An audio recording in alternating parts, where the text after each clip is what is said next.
Hey y'all, welcome back to For the Fans Entertainment, where tonight we're going to break down the latest episode of the challenge, Spies, Lies, and Allies, where we saw the face smush heard around the world, the fallout of the fight, and a strong rookie sent home. So if you're watching live with us, make sure you drop a comment to let us know your thoughts as we go along. And you want to make sure to hit that subscribe button because we have a lot of really good content coming to you with Survivor and the challenge on, and you don't want to miss anything that we're putting out. So make sure to subscribe so that you get a notification every time we go live. Frank, how are you tonight?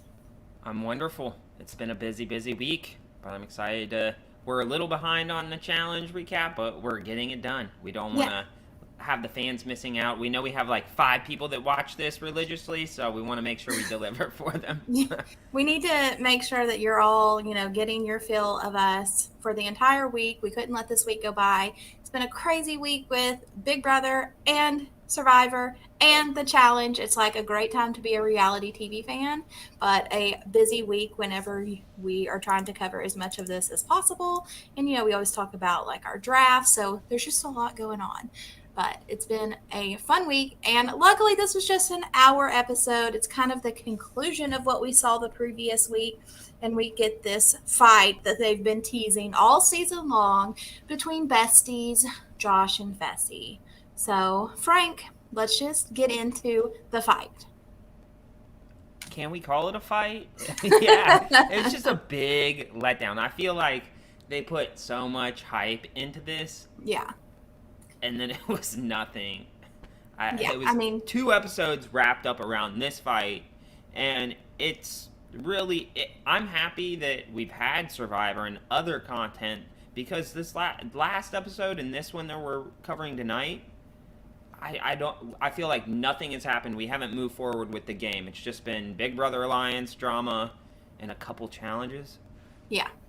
Yeah, this is definitely disappointing to see because, I mean, like obviously fighting's not great, but it is entertaining. And so whenever they, kind of hype it up, you just expect to see something more than literally a face smush. Like he was like, "Get out of my face, bro." But I mean, he did put his hands on him, but I kept watching it back, and it definitely Josh either throws his drink at Fessy or he swings at Fessy. I don't know which, but it looked like he swung at him to me. Like he may not have made contact, but I think he swung.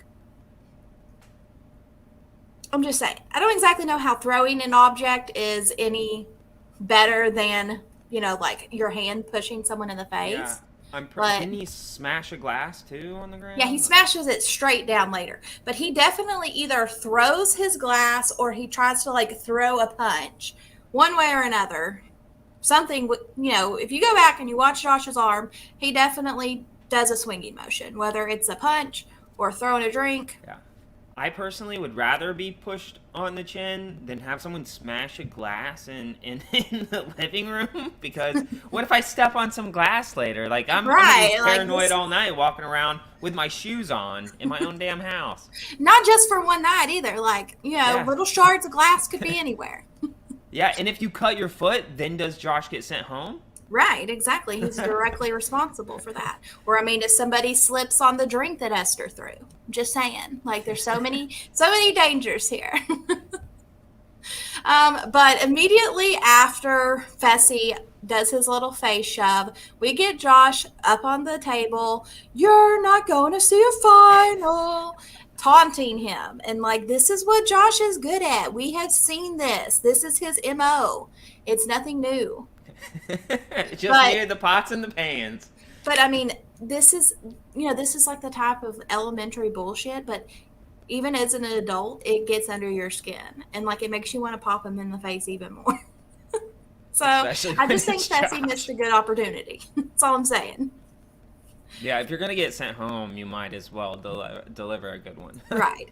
But I mean, I guess in the sake of their friendship, it was probably the better decision. But for our entertainment, I wish that it would have been a little bit more. Um, yeah, so there's escalated to the point of a little bit of fighting. But we get the girls wrapping up their little argument, and there's it just kind of fizzles. And, they talk it out. Esther ends up apologizing, and we get the I'm still on Big Brother. We get the confessional of her saying, like, Amber, I apologize. I shouldn't have thrown my drink at you, but I still think that you're fake and pretend. So, Yeah, it's anytime you two-handed. issue an apology with a but, it's probably not that sincere. Yeah, and these girls, they just really don't like Amber B, and I don't know why. I think Yeah. Amber B is awesome. I think there's a couple girls in the house that don't like Amber B, and some of those rookies are kind of feeding off of that. I don't know, but Berna, like, Yeah, when Berna- Amber B's talking, Berna just is like Burner's daggers. Burner's coming for Amber. I mean, I don't know what it is there either. And there's something that, we don't see as a viewer that obviously they get in the house, because it does seem to be a consensus where there are, just a lot of mixed feelings about Amber. And I think that it's probably more just her style of gameplay. She does bring the Big Brother, politics into it. And that's probably not the same that a lot of people want to play with, even though our girl Esther is also coming from Big Brother, but they're not appreciative of these politics that she does. And so I don't know if it just comes across fake, but there's a lot of people that aren't feeling her. Yeah. I hopefully I don't know. Hopefully I want to see Amber start coming back at people. Just Yeah. I feel like she's a punching bag for a lot of people on the show.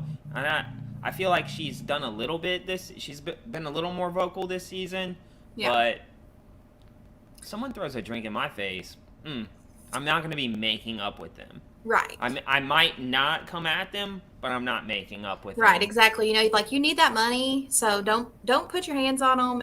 And I mean, like, oh my gosh, Fessy, like we said, if you're going to take that opportunity to put your hands on Josh, make it worth it, because you obviously have a chance every season of going far because he is so athletic.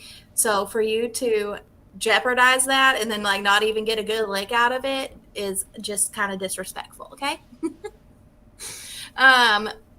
More about the fight. We also get Josh and Casey talking, and Josh straight up is like, Casey, you got to choose sides. Yeah, and that is not Casey's style. Like, No. don't bring me into this shit. And I mean, like, I know Josh is, Casey's boy, but I think Fessy is really Casey's boy. I mean, they do have the fact that they did play Big Brother together. They've done these challenges together. They've been partners. Like, I think if push comes to shove, Josh, you're probably not going to like the side Casey comes down on. And because if you're Casey, who are you picking to run a fight? Yeah, like, if I have to pick a side, I'm picking Fessy's side. Like, I'm not a Fessy fan, but the boy is competitive. So, like, if I have to choose as, trying to win $1 million, I'm going with Fessy. Sorry, Josh. Yeah. And I mean, because it's not like I'm a Josh fan either. So, like, no, yeah. If they both suck, I'm going to take the one that's physically more capable. If it was Fessy and Devin, I would go with Devin, even though Fessy's better for a final. Oh, no, I don't think I would. Devin's the number one draft pick, always. Okay, well, anyways. And so, once again, just continuing with this drama, because that literally takes up the vast majority of this episode, like probably a good at least 30 or 40 minutes of the episode. We get Amanda, which I'm an Amanda fan. I know a lot of people out there aren't, but Amanda makes so many good points in this episode. And she's like, Josh, look at the people that were instigating this. And you think that these people are your friends? Like, they caused you to get into a fight with your true real life best friend. So, like, you need to take stock in that, and you need to look at who actually has your back. And so Amanda coming in with the wisdom. And I've never been an Amanda fan, but this season she's kind of growing on me. She is one of the more like level-headed people in the house, and never thought that Amanda would be the voice of reason in a house ever. Yeah. And I mean, Amanda goes full mama on Josh, and she's like, take your ass to your room. You go up there, you think about what you've done, and you don't come back down here again. Go to bed. And Josh marches his little ass upstairs. And Amanda just took charge of that situation. But Amanda's not done because she's also going to come for Tori. And she's like, Tori, like, you're a piece of shit. You were instigating this. You say you're a friend of Josh, but why, if you're his friend, did you start this drama? And Tori's like, I didn't know it was going to get to this point. And I think that's BS. Yeah. Her and Corey, they came into this house as rookies. They watched people like Bananas do the same shit that they're doing to these players now. It's intentional. They can say it's not all they want. And Tori's someone this season, like, she's constantly been going down in my opinion. She used to be, like, up there, top female in the house. I loved her, but not really a fan. She hasn't been showing up, like, in challenges. Competitively. Competitively, and I'm not a fan of her style of politics. Yeah, and then also we get Corey having a confessional about, like, I can't believe that y'all, you're gonna get kicked out of the season over some pizza. The same man that body slammed Tony over some pasta. Yeah, and he almost killed him. Like, you literally almost killed a man. Yeah. He slammed his head. I mean, to Corey's defense, like, if I'm gonna fight somebody, I'm gonna fight over pasta, not pizza. Like, you can get pizzas for $5, but a good plate of pasta, that's harder to come by. Yeah, but I feel like you can get an expensive pizza too, and that shit was in the microwave, Frank. Okay, that was a microwave pizza. You should not fight over it. Hey, Tony's those little square pizzas with the tiny little squared pepperonis. Those are the ones that you get like a 5-pack for $4.88. Yeah. I remember when those pizzas were like 50, 75 cents. I think they were 50 cents back. Yeah, you're aging yourself here. Yeah, super old. Those are legit pretty tasty, I'm not going to lie. But is it worth $1 million? Okay. So, but anyways, the irony from Corey where he's like, I can't believe you're going to get kicked out over some pizza. You should definitely, like, raise your standards, bro. Like, make it at least pasta, maybe some lobster. Yeah, a nice steak. A good steak. Some alcohol. Like, there's a lot of things that are better than pizza to body slam a person over. Or to face smush them. All right. We get the apology between Josh and Fessy. And, of course, y'all, here start the waterworks from our boy Josh. Because, he's just so upset. Like, you're my real life friend, bro. Yeah, this stuff is not for me. I hate seeing people cry on the challenge most of the time. Sometimes it's the right kind of crying and I enjoy it. But especially Josh, he cries all the time. Y'all, we got a lot of tears from Josh this episode. He cried when Fessy apologized. He cried when they talked the next day one-on-one. He cried when Uncle TJ came in to deliver the bad news. And ugly crying, right? There's some people that can cry, and then there's some people that when they cry, it's ugly crying. Yeah. And that is 100% Josh. I'm an ugly crier, so, like, I can't talk, but I try not to cry very often so that you just can't see it. But, like, I'm one of those. Like, my face gets blotchy, and my face scrunches up, and I don't like hyperventilate, but because, like I said, I don't cry that often, but that's a whole nother level. I just do the one tear. Just one tear comes down. Very stoic. But in more fun news that happened this episode, we get Emmy in the room talking with Devin and CT, and she is ready to officially become a part of the alliance. And I think this is what everyone's been waiting for. They've kind of, been taking Emmy under their wing a little bit this whole season, but, now it is written in hot sauce. Yep, it's official. It's a fish. So once you have signed it in hot sauce, then it's a done deal. Like, that is better than blood. Yeah, and I've been so curious with this season. Like, I wanted to see more of, like, the strategy talk. Like, was there more to this than just CT being partners with Right. Emmy because he doesn't want to be with Berna? Or are they trying to ensure that, oh, we lost Kiley? I'm here. Oh, you're Can you here. hear me? I don't know what Yeah, I happened. can hear you. I just can't see So it. apparently I'm going to need to get out and get back in. So, Possibly. So hopefully she comes back, because that would be terrifying if I have to do the whole episode. There you go. Oh, thank goodness. Okay. No big deal. What were you saying? I panicked. Yeah, we didn't get a lot of the strategy, and we do get CT talking about, like, oh my gosh, I'm so ready to get away from Berna, but we don't get any explanation as to why.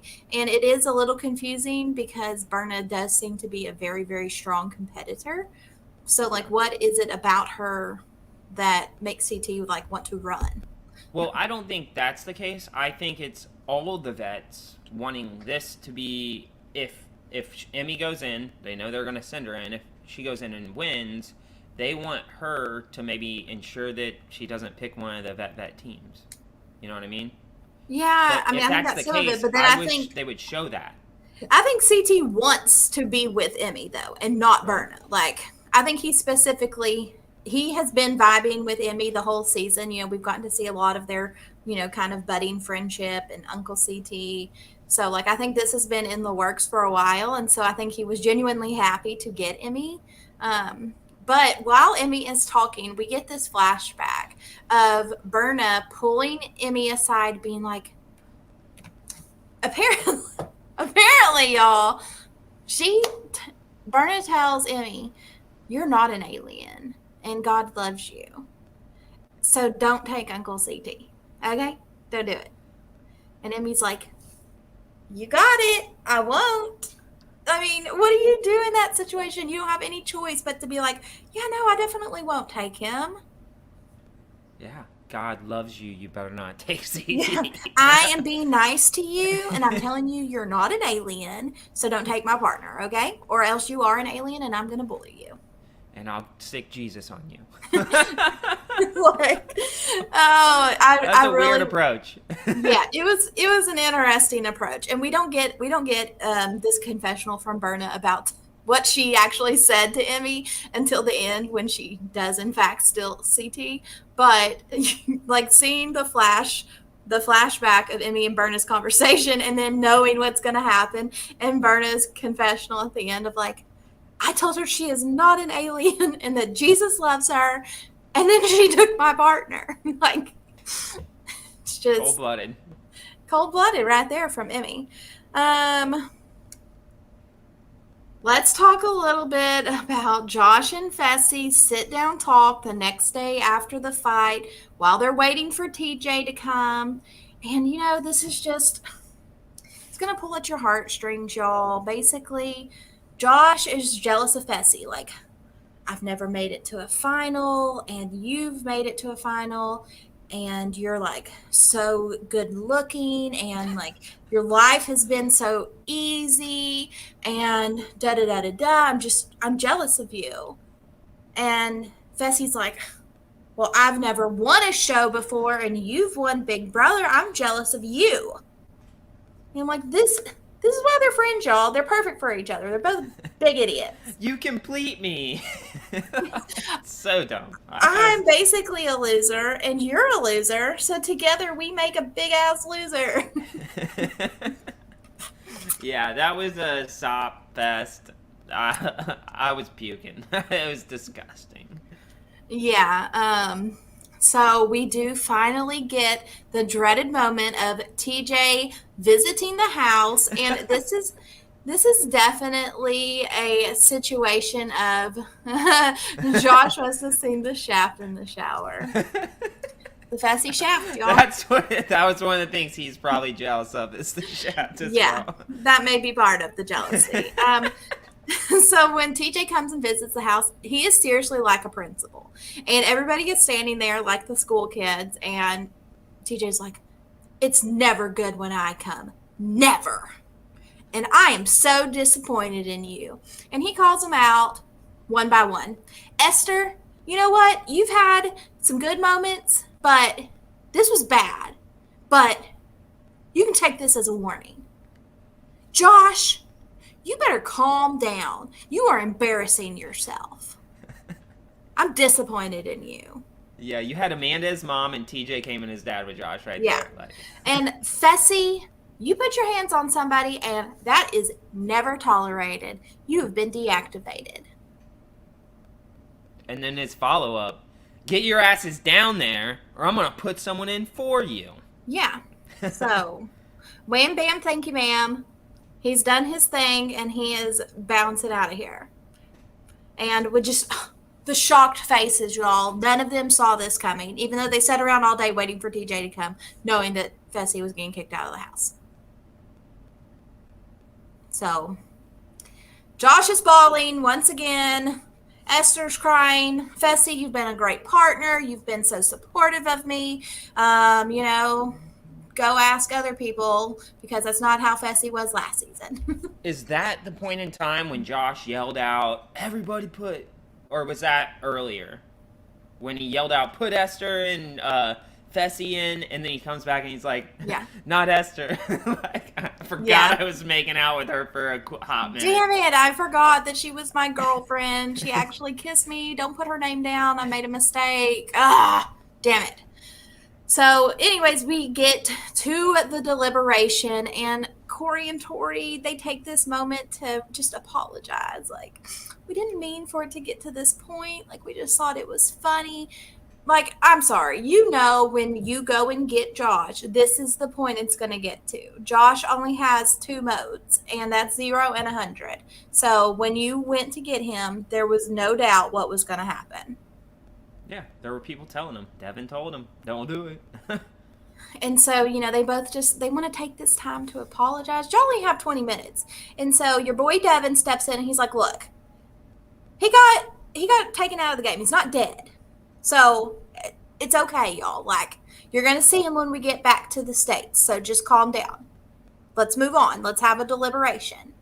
And he's like, this is a no-brainer. Like, Esther, you don't have a partner. They'll only have to say one name. We're going to put her in.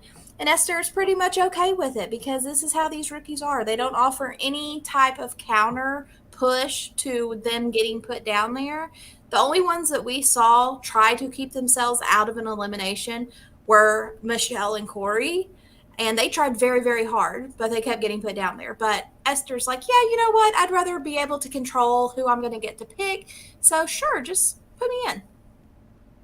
Yeah, they're at this point, the rookies are just taking it. They've accepted that as a part of the game. Yeah. That they're just fighting for a partner. Yeah, but they do have another thought of like, you want to know where all of this started from? It started from fucking Amber. Okay?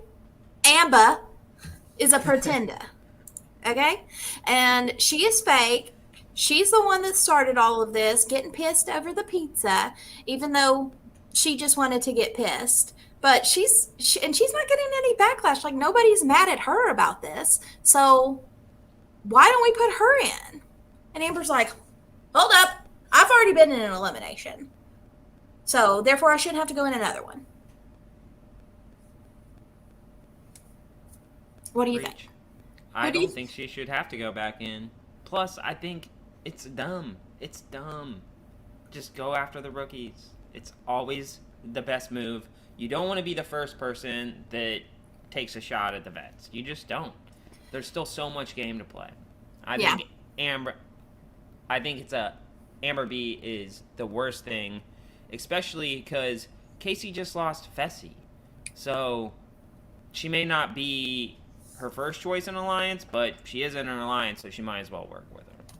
Yeah, so Esther and Fessy pretty handily end up being the house vote. I went back and looked at the votes, and there was a few random ones thrown in. Mostly they were Emmy and Huey got a few votes, and then a few did vote for Amber. And who was Amber with? I don't even remember. Anyways, there were a few that went on Amber, but for the most part, pretty unanimously, it's going to be Esther going down. And we get to see this conversation with Esther and Manuel. And Manuel says, not Esther and Emmanuel, Manuel and Emmy. And he's like, hey, this is a good opportunity for you. Like, I think that you should take it.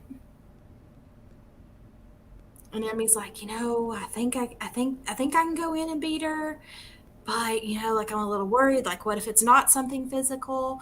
And what if I get in there and it's a puzzle? Like, maybe we need to see what it's going to be before I make a decision.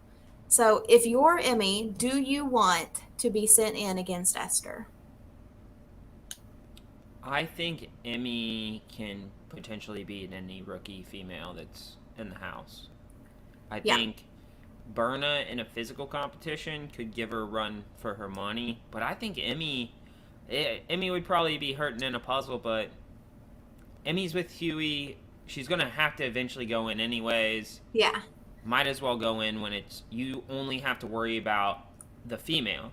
right. In another one, you might have to go against her and another person. Right, You and only have that's to do. that's what Emmanuel says is like, there's a great chance that if you don't go in this time, you and Huey are going to get sent in next week, and they may be coming for me, and so you may be going up against me and whatever female they call. So like, take this opportunity where it's just you and you get to control your whole destiny.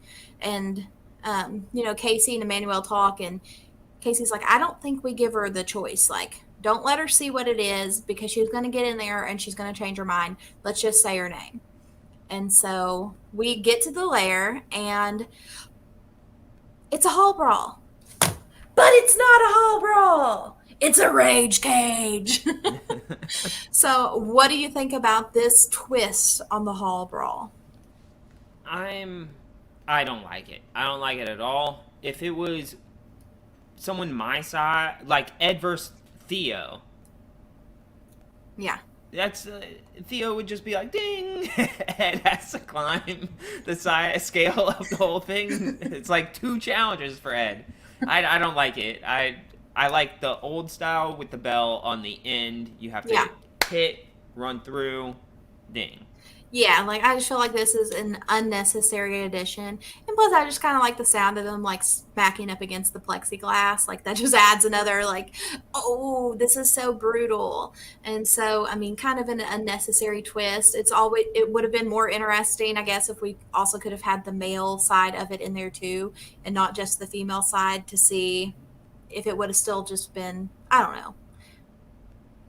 Yeah, like that could go forever too, because even if you've got someone pushed down all the way to the end and you're hanging on them, it's going to be hard for them to get up to the top of that to ring the bell. So Yeah, I I'm would I'm like to a see little that ran a couple surprised more that times, we maybe. didn't see Esther like more hanging on to Emmy once she started climbing the cage, because I was like, tear her off of there. Like you did such a good job keeping her. Like Esther was wrapped around Emmy like a damn anaconda. So seriously, like she had her wrapped up, and so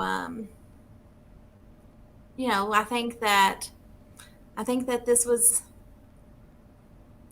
an interesting twist, but probably not one that I think they'll stick around with. Like, just give us a classic hall brawl. We don't need anything fancy from it. Yep, it's not broke. We want to keep it the same. But Yeah. like you said, it would be interesting to see it maybe used again this season for a male elimination, just to see how it feels before we kick it out completely. Yeah, I mean, I think I'm probably good without seeing it, but it is what it is. Um, Real quick, 1-2, Emmy wins both rounds, and she is so excited because she wants a new partner. She's like, Mr. TJ, I am partners with Huey. And I mean, I love Huey, but I need a new partner. And it's like, yeah, I mean, I love Huey too, but I would not want to be Huey's partner either. No. He is a heated mess for sure. Yes. And so Emmy is so excited. She finally gets Uncle CT, and Berna feels played by her. And she is very, very upset because once again, y'all, this is where she hugged Emmy. She told her she was not an alien. And Jesus loves her. So how did you do this to me? Do you think CT played it cool there? Like, CT was like, I didn't know this was going to happen. What? I'm so shocked. No. I don't think that CT played that this cool. I'm sure Berna is going to have some choice words for CT whenever we get the next episode because she is pissed. So go get you some loving from Nelly. Let him, calm yourself down. Nelly, his confessional was amazing. He's like, I can't do anything more for you. Like, he loves you, but he can't help you, pretty much. And yeah. Sorry for your bad luck. Yeah.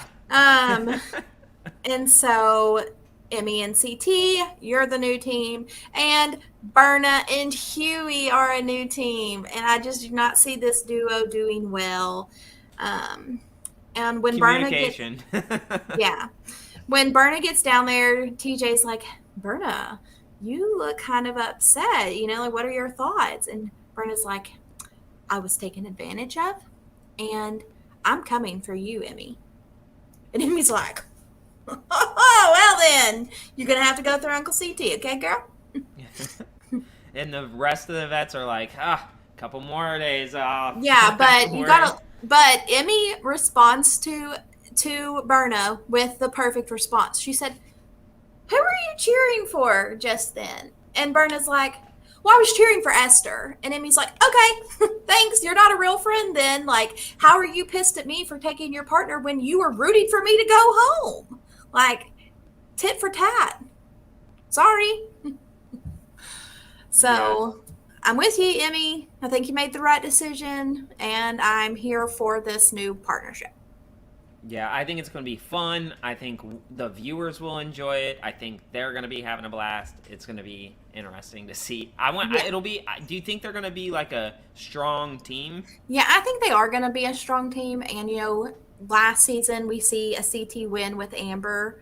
But, a lot of the season, he was partnered with Big T, and just I don't feel like we've seen CT really have a great time in a couple years, and you can see the genuine friendship that's forming between him and Emmy, so I think it's going to be enjoyable for both of them. Yeah. And hopefully they have that good vibes roll over into a couple daily challenge wins. Yeah, I think we can see some wins from them. Emmy's a strong girl. Obviously, CT is CT, so and we just lost a really big team in Fessy and Esther. Yeah, and two very big competitors go out, one by being a dumbass and one strong female. And, Esther, on her way out, she's like, Amber, I still think you're fake. Fuck you. Yeah. Amber can't catch a break. Yeah, and so I don't exactly know why she gets so, so much hate, especially coming from Esther. But there's something there. There's something that she does that just really rubs people the wrong way. And so I think there's a great chance we see Esther back again. And, it's never a bad thing to make yourself a rival. So. Yeah.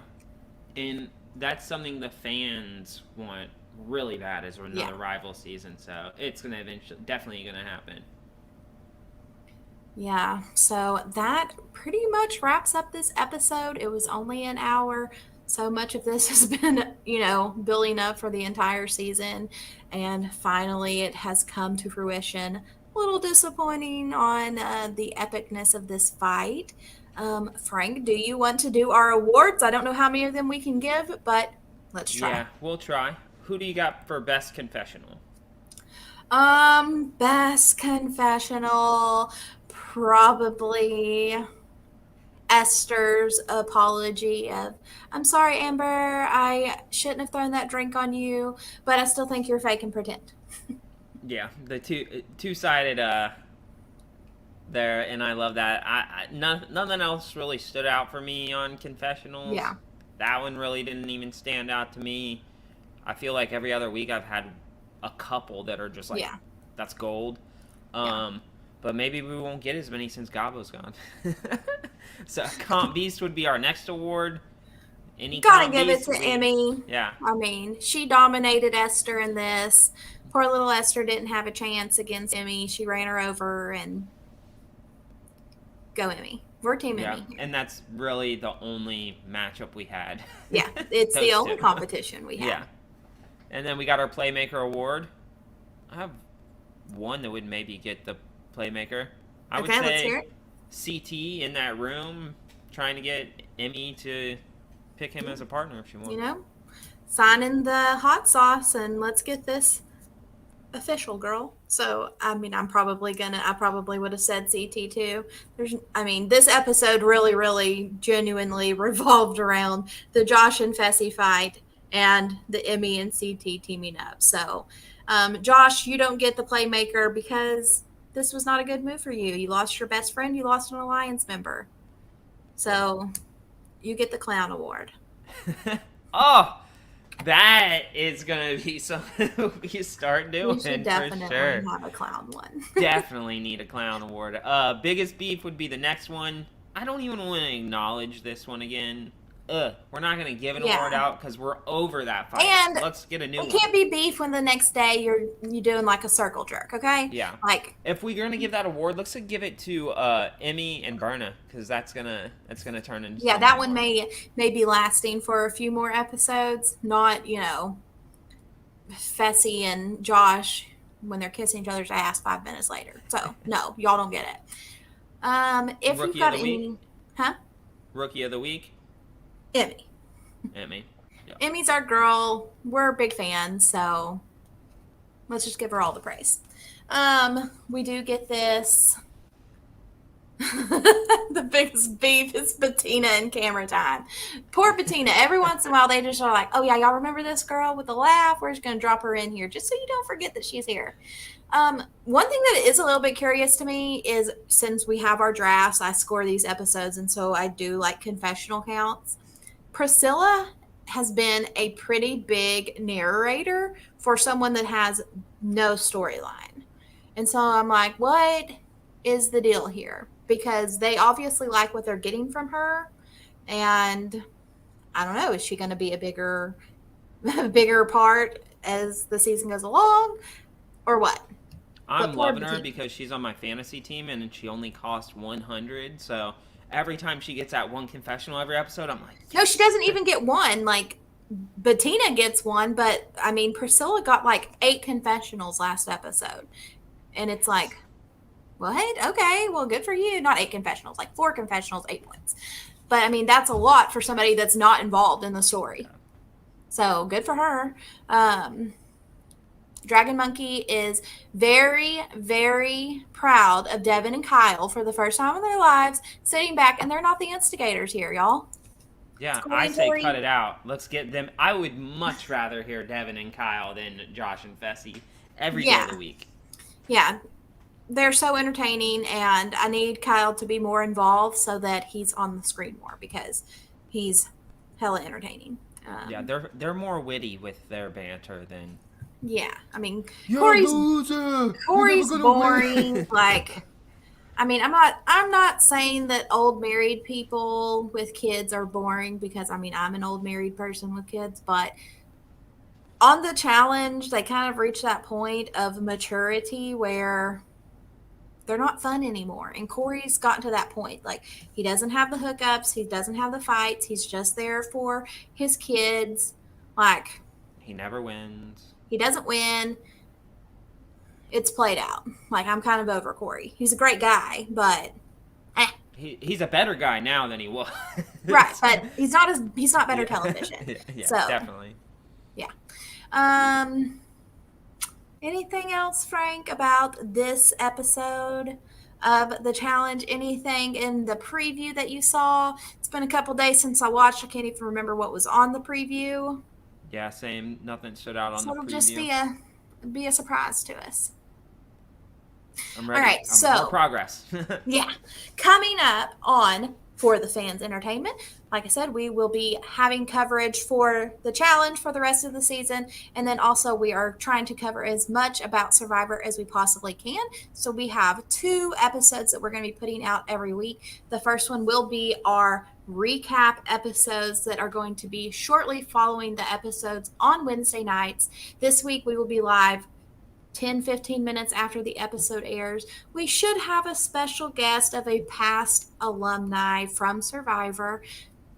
Until it's completely finalized, we won't make a fool of ourselves by dropping a name, but hopefully we will have somebody joining me and Frank and Stan on Wednesday night, right after the episode. And we can guarantee it won't be Russell Hantz. It won't be Russell Hantz. It definitely won't be him, but it could be anyone else. Anybody else from the Survivor world is a possibility. Is it Boston Rob? Probably not. But there will be somebody. And then also on Thursday night, Frank is hosting a episode where he does a deep dive about the voted out castaway. So Frank, tell us a little bit more about it. Yeah, the fans have spoken. It's for super fans, pretty much giving their thoughts on where they could have done better, where they really shined, why we love them as players. We thought everyone on the cast was so awesome. We wanted to really give them each a moment to shine, because doing a recap episode, most of the time, if you got star players and somebody insignificant goes out from like the main storyline, they're not going to get much of attention, but this cast is so amazing, we wanted to give them all a little spotlight. Yeah, so, and especially as the season goes on, it will be really fun to dig deep into the nuances of their game and just, give a retrospective breakdown of where they went wrong, what they could have done better, and, if they get another opportunity, how they can turn their game around. So that will be Thursday night at 8 Eastern, so make sure you tune in for that and drop us a comment about your thoughts on tonight's episode and this past week of all of our favorite reality shows and what your thoughts are on all of them. You can also go and check out our first recap of Survivor and also our first deep dive into the first 2 boots from the Survivor season. And those are just going to be a little bit down in your feed. And as always, hit the subscribe button, give us a thumbs up, and we'll see y'all next time. Bye, y'all.